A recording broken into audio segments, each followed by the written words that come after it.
আসসালামু আলাইকুম মৎস্য খামারি ভাই বন্ধুরা। এই মুহূর্তে যে মাছগুলো দেখতে পাচ্ছেন, এই মাছগুলো একদিনে সব মারা গেছে। এই মাছগুলো মারা যাওয়ার পিছনে কি কারণ রয়েছে এই বিষয় নিয়ে আলোচনা করব। ভিডিওটি সম্পূর্ণ দেখতে থাকুন।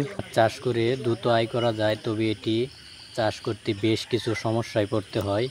মাছ চাষিদের যেমন অনেক সময় পুকুরে মাছ ভেসে ওঠে, মাছ মারা যাওয়ার আগে মাছ পুকুরে ভেসে ওঠার মতো কিছু লক্ষণ প্রকাশ পায়। মাছ চাষের আগে এই সম্পর্কে জেনে নিতে হবে। খাবার বেশি দিলে এবং খাবার হজমে সমস্যা হলে মাছ ভেসে উঠে। আবহাওয়ার পরিস্থিতি বুঝে খাবার দিতে হবে, পার্থপক্ষে ভাসমান খাবার দিতে হবে। তাই বিষয়টি গুরুত্বের সঙ্গে নিতে হবে।